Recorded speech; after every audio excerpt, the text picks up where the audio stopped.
नमस्कार दोस्तों, जय हिंद जय भारत। मैं हूं CL Saini, CDRK Saini BEd classes में आप सभी का हार्दिक स्वागत है, अभिनंदन है। दोस्तों, हमारे चैनल की इस हेल्पलाइन नंबर पर आप द्वारा जो भी साइकोलॉजी से रिलेटेड टॉपिक हमें सेंड किए जाते हैं उन्हें हम ऑनलाइन समझाने का प्रयास करते हैं, आपका फुल सपोर्ट करते हैं। दोस्तों, आज की लाइव क्लास के अंतर्गत हम फैक्टर्स अफेक्टिंग मेमोरी यानी कि स्मृति को प्रभावित करने वाले कारक। दोस्तों, जो हमारी मेमोरी होती है, याददाश्त होती है, इसको प्रभावित करने वाले ऐसे कौन कौन से फैक्टर हैं, कारक हैं, जिनके कारण हमारी स्मृति क्षीण होती चली जाती है। तो दोस्तों, आप सब बने रहें हमारे साथ, हमारे इस चैनल के साथ। और दोस्तों, आप हमारे चैनल की प्रत्येक वीडियो देखना चाहते हैं, साइकोलॉजी से रिलेटेड ज्ञान प्राप्त करना चाहते हैं, तो हमारे इस चैनल को जरूर सब्सक्राइब करें और पास ही बने बेल आइकन के बटन को जरूर दबावें। दोस्तों, यहाँ पर जो स्मृति होती है, इस स्मृति को प्रभावित करने वाले अनेक कारक हैं। तो यहाँ पर पहला कारक है अधिगम सामग्री की स्पष्टता, सरलता तथा सार्थकता भी स्मरण को महत्वपूर्ण ढंग से प्रभावित करती है। निरर्थक सामग्री की अपेक्षा सार्थक सामग्री बच्चे को जल्द याद हो जाती है। दोस्तों, हम अपनी स्मृति को बढ़ाने के लिए, ज्ञान को बढ़ाने के लिए कई प्रकार की जो हमारे पास अधिगम सामग्री होती है उसको ग्रहण करते हैं। अब वह जो अधिगम सामग्री है यदि स्पष्ट है, सरल है और हमारे जीवन के लिए सार्थक है तो हमारी स्मृति बढ़ेगी, अर्थात हम उनको ग्रहण करने में रुचि लेंगे। यदि अधिगम सामग्री स्पष्ट नहीं है, सरल नहीं है और सार्थक युक्त नहीं है तो हम रुचि नहीं लेंगे और सीधा सीधा इसका प्रभाव हमारी स्मृति अर्थात मेमोरी पर पड़ेगा। इसलिए हमारी अधिगम सामग्री हमेशा स्पष्ट होनी चाहिए, सरल होनी चाहिए और हमारे जीवन के लिए सार्थक युक्त होनी चाहिए। सार्थक सामग्री ही हमारी स्मृति को बढ़ाती है। दोस्तों, मान लीजिए हम जो सामग्री सीख रहे हैं ये हमें नकारात्मकता प्रदान करती है तो ये हमारी बुद्धि को नहीं बढ़ाएगी और हमारी बुद्धि को ये क्षीण करती जाएगी। इसी तरह दोस्तों, दूसरा फैक्टर है शारीरिक एवं मानसिक स्वास्थ्य। स्वस्थ बच्चों की अपेक्षा अस्वस्थ बच्चों की स्मृति कमजोर होती है। इस प्रकार जो बच्चे भय, चिंता एवं अन्य मानसिक विकारों से ग्रसित होते हैं उनकी स्मृति अच्छी नहीं होती है। इसके विपरीत यदि बच्चों में मानसिक ताजगी है, तत्परता है तो निश्चित रूप से स्मृति प्रक्रिया शीघ्र होगी, सहज होगी, स्थायी होगी एवं सरल ढंग से होगी। दोस्तों, यहाँ पर पहला सुख निरोगी काया। यदि प्रत्येक बच्चे का शारीरिक स्वास्थ्य, मानसिक स्वास्थ्य अच्छा होगा तो हमारी स्मृति भी बढ़ेगी और यदि हमारा स्वास्थ्य ठीक नहीं है, हम मानसिक रूप से विक्षिप्त हैं या हमेशा चिंता में रहते हैं या हमारे मन में कोई भय अर्थात डर है, हेजिटेशन है, तो हम किसी भी प्रकार की कोई अधिगम सामग्री ग्रहण नहीं कर पाएंगे और हमेशा चिंता में डूबे रहेंगे और चिंता में डूबे रहेंगे तो हमारी जो स्मृति है, हमारी जो मेमोरी है वो क्षीण होती चली जाएगी। दोस्तों, मैं आपको बता दूं, जिसका भी स्वास्थ्य अच्छा होता है वो मानसिक रूप से जो स्वस्थ होता है, ऐसे बालक बालिकाओं की स्मृति बहुत तेज होती है और वो किसी भी अधिगम सामग्री को शीघ्र अधिगमित करके अपने मस्तिष्क में उन्हें चिन्हों के रूप में ग्रहण कर लेते हैं। इसलिए यहाँ पर पहला सुख निरोगी काया होना चाहिए, अर्थात हमारा स्वास्थ्य चाहे वो शारीरिक हो या मानसिक हो वो हमें ठीक रखना चाहिए जिससे हमारी स्मृति बढ़ती रहे। और यदि हम यहाँ पर शारीरिक और मानसिक स्वास्थ्य का ध्यान रखेंगे तो हम किसी भी विषय को शीघ्र ग्रहण कर सकते हैं, और यदि हम उन्हें शीघ्र रूप में शीघ्र अधिगम करेंगे तो हमारा ज्ञान भी बढ़ेगा। तो यहाँ पर शारीरिक और मानसिक स्वास्थ्य स्मृति को प्रभावित करता है। इसी तरह दोस्तों यहाँ पर थर्ड नंबर का स्मृति को प्रभावित करने वाला फैक्टर है प्रेरणा, मोटिवेशन। अभिप्रेरित व्यक्ति जल्दी सीखते हैं एवं सीखी हुई सामग्री को लंबे समय तक धारण करते हैं। दोस्तों जिन बालक बालिकाओं को चाहे परिवारजन हो, हमारे पड़ोसी हो, विद्यालय के शिक्षक हो, यदि उनको बार बार प्रेरणा प्रदान की जाती है अर्थात मोटिवेशन प्रदान किया जाता है, तो वो किसी भी प्रकार की कोई अधिगम सामग्री है उसको शीघ्र ग्रहण करेंगे और वो अपनी स्मृति को बढ़ाएंगे। यदि छात्र छात्राओं को उचित अभिप्रेरणा नहीं मिलती है तो उनकी जो स्मृति है वो विकसित नहीं होगी, अर्थात वो अपने मस्तिष्क में अधिक ज्ञानवान बातों को संग्रहित नहीं कर सकते। इसलिए यहां पर प्रेरणा, अभिप्रेरणा भी स्मृति को प्रभावित करती है। इसी तरह दोस्तों नेक्स्ट फैक्टर है रुचि। जिस विषय वस्तु में बच्चों की रुचि होती है वे उसे जल्दी सीखते हैं। अरुचिकर वस्तुएं विस्मृत होने लगती है, इसलिए कक्षा शिक्षण में रुचि पैदा करना आवश्यक है। दोस्तों रुचि भी हमारी स्मृति को, मेमोरी को प्रभावित करती है। दोस्तों यदि हमें रुचि युक्त सामग्री सिखाई जाती है या दिखाई जाती है तो हम ऐसी रुचिकर विषय वस्तु को शीघ्र ग्रहण करते हैं क्योंकि उसमें हमारी रुचि होती है। यदि हमें अधिगमित करने के लिए ऐसी विषय वस्तु प्रदान कर दी जाती है जो रुचिकर नहीं हो तो हम उसमें ध्यान ही नहीं देते हैं, तो सीधा सीधा प्रभाव हमारी स्मृति पर उसका पड़ेगा। इसलिए चाहे परिवारजन हो या शिक्षक हो, छात्र छात्राओं के सामने ऐसे विषय रखने चाहिए, ऐसी विषय वस्तु के बारे में उन्हें ज्ञान प्रदान करना चाहिए जो बालक बालिकाओं को रुचि उत्पन्न करती हो।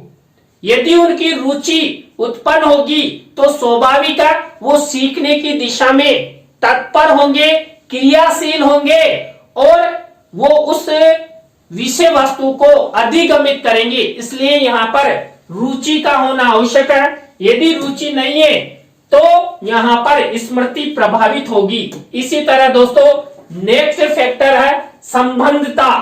वर्तमान से अतीत की घटनाओं को संबंधित कर इतिहास की घटनाओं को सरलता पूर्वक बच्चों को स्मरण कराया जा सकता है। जैसे अपने गांव के किसी व्यक्ति को देखकर गांव से संबंधित अन्य बातें भी याद आ जाती है। दोस्तों यहाँ पर हम जो भी बालक बालिकाओं को विषय वस्तु समझाना चाहते हैं, किसी वस्तु के बारे में बताना चाहते हैं, किसी पदार्थ के बारे में चर्चा करना चाहते हैं, तो यहाँ पर संबंधता का होना आवश्यक है। अर्थात एक वस्तु दूसरी वस्तु से अंतर संबंधित होगी तो जो छात्र होते हैं, छात्र आपस में उन वस्तुओं के अंतर संबंधित होने से शीघ्र अधिगम करेंगे तो उनकी मेमोरी बढ़ेगी। इसलिए यहाँ पर शिक्षक हो या परिवारजन हो, पूर्व घटनाओं या वस्तुओं को अंतर संबंधित करते हुए बच्चों को ज्ञान करवाना चाहिए, जिससे बालक पूर्व ज्ञान और वर्तमान ज्ञान के साथ अंतर संबंधित होकर अधिगमित करे और उनकी स्मृति बढ़े। इसलिए यहाँ पर संबंधता भी स्मृति को प्रभावित करती है। इसके बाद स्मरण विधि भी यहाँ पर स्मृति को प्रभावित करती है। बच्चे स्मरण करने के लिए जिस विधि का उपयोग करते हैं उसकी याद करने की प्रक्रिया पर असर पड़ता है। दोस्तों यहाँ पर बच्चे किस तरह अपनी स्मृति बढ़ाते हैं, किसी विषय वस्तु को याद करते हैं, यानी कि अभ्यास करके उस विषय वस्तु को याद करते हैं, या रटकर करते हैं, या अनुकरण द्वारा अधिगमित करते हैं, तो बालकों की इस विधि पर स्मृति का प्रभाव दिखाई देता है। इसलिए यहां पर बालक बालिकाओं की स्मृति बढ़ाने हेतु उपयुक्त स्मृति विकास की विधियों का छात्र छात्राओं पर प्रयोग करना चाहिए। उन्हें बताना चाहिए कि आपको इस तरह इस विषय वस्तु को पढ़ना है, अधिगमित करना है और आगे बढ़ना है। यदि छात्रों को अच्छी स्मरण विधियों का ज्ञान नहीं करवाया जाएगा तो वहां पर बालक बालिकाओं की स्मरण शक्ति प्रभावित होगी। इसके बाद दोस्तों नेक्स्ट फैक्टर है शिक्षक का व्यवहार भी स्मृति को प्रभावित करता है। शिक्षक का बच्चों के प्रति प्रेम एवं स्नेहपूर्ण व्यवहार बालक को याद करने में अनुकूल प्रभाव डालता है।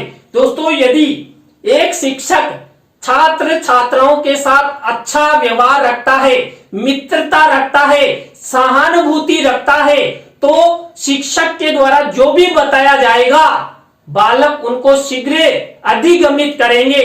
यदि शिक्षक द्वारा बालकों को डांटा जाता है, फटकारा जाता है और ये कहा जाता है कि आप अपने जीवन में कुछ नहीं कर सकते, आप तो सब्जी बेचोगे या ठेला चलाओगे, आप जीवन में कुछ नहीं कर सकते, तो यहां पर बालक के मानसिक स्वास्थ्य पर सीधा सीधा प्रभाव पड़ेगा और बालक की जो स्मृति है वो क्षीण होती चली जाएगी, क्योंकि बालक मानसिक तनाव में आ जाएगा।